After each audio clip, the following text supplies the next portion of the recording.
Et voilà ce que je vous présente, Grivet, c'est un peu le doyen ici, c'est le taureau vosgien. Et c'est le fidèle ami de André qui fait aussi partie de l'association de la brasserie de l'Abreuvoir. Alors expliquez-nous un petit peu, il fait quoi Grivet dans l'association? Grivet dans l'association, il mange déjà une bonne partie des drèches que nous produisons. Les drèches, ce sont les résidus qui restent après le brassage, les résidus solides, donc il mange ça. Il partage avec ses copains à la maison et c'est lui qui assure le transport des drèches et quelquefois également il a fait quelques livraisons de bière. Donc assez utile, hein, Grivet, il est utile, oui, il fait partie de l'association pour ça. Alors pourquoi vous avez choisi un bœuf? Un bœuf parce qu'un jour notre maire, qui est un peu porté par l'écologie, nous a interpellés sur l'impact carbone de notre brasserie. Et donc pour évacuer les drèches et pour quelquefois livrer la bière, on utilise ce bœuf plutôt qu'une voiture ou une camionnette. Zéro impact CO2. Voilà. Ou presque. Presque.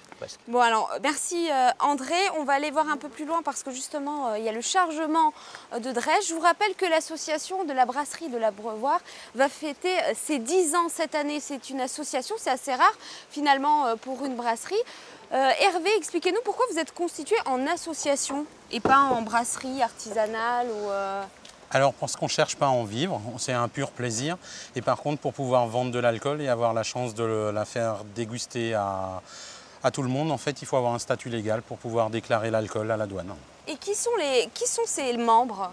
Alors c'est des membres, voilà, c'est des passionnés, c'est des membres du village et du secteur. Et d'ailleurs, sur chaque journée de brassage, on accueille différents partenaires, des gens qui veulent un peu découvrir le monde du brassage amateur avant de se lancer chez eux dans leur propre cuisine. C'est des autodidactes finalement? Vous Exactement. avez tout appris sur le tas? Sur le tas, en lisant des livres, grâce à Internet, en visitant des salons et bien sûr en visitant et en parlant avec d'autres microbrasseurs.